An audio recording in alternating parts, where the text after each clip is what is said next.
Hello friends, welcome back to my channel. Guys, आज के इस वीडियो में हम लोग देखेंगे इंटीजरल डाटा टाइप क्या होता है या फिर इसका जो कैटेगराइज था चार टाइप का, बाइट, इंट, लॉन्ग और कैर। इसको आज हम लोग समझने की कोशिश करेंगे कि कौन कौन से डाटा टाइप है ये।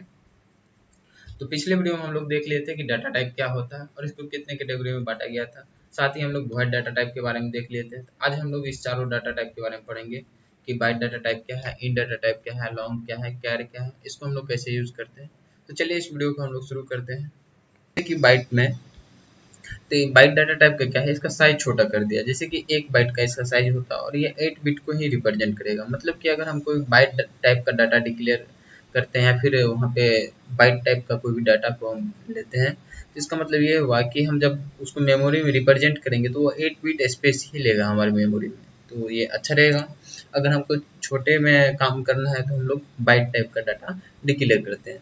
जैसे कि इसका रेंज हो गया आपको 0 से लेके 255 तक। तो अब हम जब भी इंटीजरल डाटा टाइप का बात करते हैं तो इंटीजरल में जैसे कि इंट हो गया, फिर फ्लोट हो गया, फिर लॉन्ग हो गया, ये सब जो डाटा, तो इसमें आपको दो कंडीशन मिलेगा। या तो आप नेगेटिव भी ले सकते हैं या फिर नेगेटिव को छोड़ सकते हैं। तो अगर आप नेगेटिव भी ले रहे हैं तो इसको आप लोग सिंपल बाइट बोल सकते हैं, या फिर अगर नेगेटिव भी ले रहे हैं इंट के लिए तो सिंपल इंट डिक्लेयर कीजिएगा तो वो नेगेटिव और पॉजिटिव दोनों लेगा।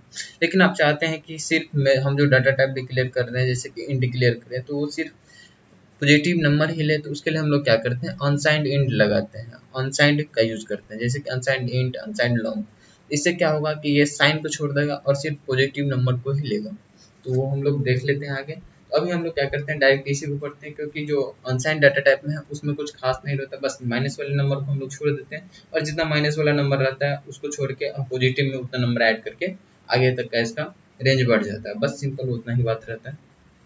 तो चलिए बाइट डाटा टाइप को हम लोग समझते हैं। बाइट डाटा टाइप का साइज हम कितना होता है, 1 बाइट होता है और इसको 8 बिट में रिप्रेजेंट करेंगे। तो देन इसका सिंटैक्स कैसा होता है कि हम बाइट टाइप का जो डाटा है उसको कैसे डिक्लेयर करेंगे, तो उसके आगे क्या लिखेंगे। जैसा कि हम लोग जानते हैं कि डाटा टाइप को डिक्लेयर करने के लिए क्या करते हैं, पहले तो डाटा टाइप का नाम लिखते हैं। जैसे कि बाइट है तो बाइट लिखेंगे हम लोग यहाँ पे। उसके बाद वेरिएबल का नाम लिखेंगे कि हम अपने वेरिएबल का नाम क्या रखना चाहते हैं। वेरिएबल क्या है हम लोग जानते ही हैं। अगर आप नहीं जानते हैं तो हम इस पर वीडियो बनाए हुए हैं, आप वो वीडियो देख लीजिए, आपको समझ में आ जाएगा कि वेरिएबल क्या है। तो यहाँ पे हम लोग क्या करेंगे, वेरिएबल का नाम लिख देंगे। वेरिएबल का नाम लिखने के बाद इक्वल टू में हम लोग क्या करेंगे, वैल्यू दे सकते हैं या फिर वैल्यू नहीं भी दे सकते हैं, ये ऑप्शनल रहेगा। जैसे कि एग्जांपल में हम लोग समझते हैं, जैसे कि अगर आपको ए टाइप का एक डाटा डिक्लेयर करना है, ये क्या हो गया, आपको वेरिएबल का नेम हो गया। तो आगे में बाइट लिखेंगे और ए दे देंगे, उसके बाद सेमीकोलन से एंड कर देंगे इस लाइन को। और सेकेंड लाइन में फिर से क्या किया, बाइट लिखें, byte B is equal to 3। B में हम लोग को अगर 3 असाइन करना है तो साथ ही साथ में हम असाइन भी कर सकते हैं। इस तरह से मेरा बाइट डाटा टाइप कंप्लीट हुआ। चलिए इसका नेक्स्ट डाटा टाइप आता है हम लोग का इन डाटा टाइप। तो चलिए अब इन डाटा टाइप को समझते हैं। तो इसका जो साइज है 2 बाइट है, तो 2 बाइट यानी कि 16 बिट। तो अब 16 बिट डाटा टाइप है, तो अगर हम कोई भी नंबर को रिप्रेजेंट करेंगे 16 बिट में बाइनरी नंबर सिस्टम में, तो इसका रेंज कहाँ से कहाँ तक चला जाएगा, -32,768 से 32,767 तक। तो इसी को हम लोग पावर में लिखेंगे तो 2 के पावर 15 से लेके 2 के पावर 15 - 1 तक जाएगा। अगर इसी को हम अनसाइंड इंट बोल देंगे तो ये दोनों को ऐड कर देंगे तो 0 से लेके 65,536 तक इसका रेंज चला जाएगा। तो इस तरह से हम लोग इंटीजर डाटा टाइप का रेंज डिसाइड करते हैं। और ये रेंज किस तरह से डिसाइड होता है, तो ये इसके साइज के अकॉर्डिंग डिसाइड होता है। तो चलिए अब इसका सिंटैक्स देखते हैं। तो जैसे कि हम लोग बाइट का सिंटैक्स देखे कि पहले बाइट लिखते थे, तो अब अगर हम पहले इंट लिख देंगे तो ये हो गया इंटीजरल डाटा टाइप।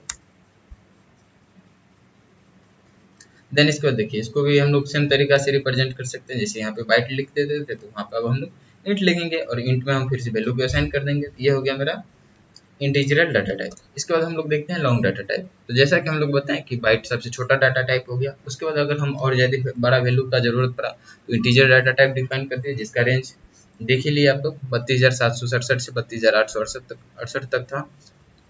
इसके बाद लॉन्ग डाटा टाइप, इसका जो साइज है इसको हम लोग फिर से डबल कर दीजिए। इसका साइज कितना है, 4 बाइट। या फिर कंपाइलर के अनुसार होता है, कहीं कहीं पे ये 8 बाइट भी हो जाता है। तो इसमें हम लोग जो आर्डिनो प्रोग्रामिंग करते हैं इसमें इसका 4 बाइट फिक्स है। तो 4 बाइट इसका साइज है, तो इसका रेंज कहाँ से हो जाएगा, आप रेंज यहाँ पे देख सकते हैं जितना है। चलिए तो अब इसको डिक्लेयर कैसे करेंगे, तो लॉन्ग लिखेंगे आगे में, देन वेरिएबल में, और वैल्यू को असाइन करना होगा तो कर सकते हैं, अदरवाइज नहीं भी कर सकते हैं। तो अब एग्जाम्पल देख लेते हैं। जैसे कि हम पीछे देखें कि बाइट को जैसे डिक्लेयर कर रहे थे, इंट को जैसे डिक्लेयर कर रहे थे, सेम तरीका से हम लोग लॉन्ग को भी डिक्लेयर करेंगे। इसके बाद नेक्स्ट डाटा टाइप मेरा आता है कैर। इंटीजरल डाटा टाइप में हम लोग का क्या आया, कैर। तो कैर जो है मेरा कि कैरेक्टर जो भी हम इंसर्ट करते हैं अपने कीबोर्ड के थ्रू या फिर कैरेक्टर हम लोग जो भी यूज करते हैं वो सब इंटीजरल डाटा टाइप में ही आता है हम लोग का। तो इसलिए हम लोग कैर डाटा टाइप को इंटीजरल डाटा टाइप में ही कंसीडर करते हैं। तो कैर डाटा टाइप का साइज क्या रहेगा मेरा, 1 बाइट। 1 बाइट यानी कि 8 bit. Integer data type define करते हैं तो सेम तरीका है, आप कैर लिखिए, फिर वेरिएबल का नाम दीजिए और वैल्यू कुछ असाइन करना है तो वैल्यू असाइन कीजिए, अदरवाइज आप इग्नोर भी कर सकते हैं इसको। तो जैसे कि एग्जांपल, अब देखिए कैर क्या होता है कि कैरेक्टर डाटा टाइप के लिए हम लोग कैर डाटा टाइप है इसका यूज करेंगे और इसको हम चाहे तो वैल्यू असाइन कर सकते हैं, अदरवाइज वैल्यू यहाँ असाइन नहीं कर रहे हैं। तो अब फिर से देखें कैर का एक हम डी टाइप बनाए, उसमें हम सी कैरेक्टर यूज किए। कैरेक्टर को अगर हम स्टोर करना चाहते हैं तो उसके लिए हम लोग कैर डाटा टाइप का यूज करते हैं।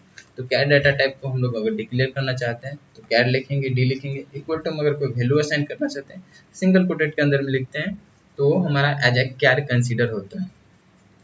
उसके बाद देखिए यहाँ पे कैर 60 लिखा हुआ है, तो इसको भी हम अगर 60 भी लिखें तो ये भी एज ए कैरेक्टर ही डिनोट होगा। और 60 का वैल्यू क्या है तो ये हम लोग देख लेते हैं आस्की टेबल में।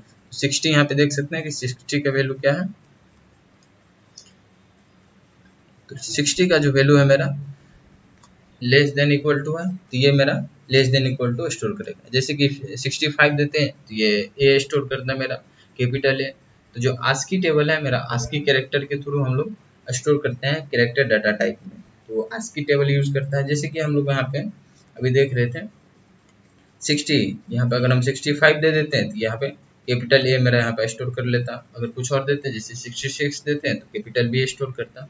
तो जो हम अगर यहाँ पे जैसे कि सी दिए हुए हैं, स्मॉल सी दिए तो स्मॉल सी का जो भी मेरा आस्की की वैल्यू है उसी को वहाँ पे स्टोर होगा। चलिए स्मॉल सी का देख लेते हैं। जैसे स्मॉल सी का मेरा क्या है डेसिमल प्लेस 99, तो 99 इसमें स्टोर होगा। अगर इसको हम प्रिंट करना चाहें तो मेरा 99 भी स्टोर किया रहेगा। तो इस तरह से हम लोग डाटा टाइप को डिफाइन करते हैं। आगे भी हम लोग देखेंगे अब नेक्स्ट वीडियो में कि फ्लोटिंग पॉइंट डाटा टाइप क्या है या फिर उसको कैसे डिक्लेयर करते हैं। तो चलिए इस वीडियो को हम लोग यहीं पे खत्म करते हैं, मिलते हैं फिर से नेक्स्ट वीडियो में।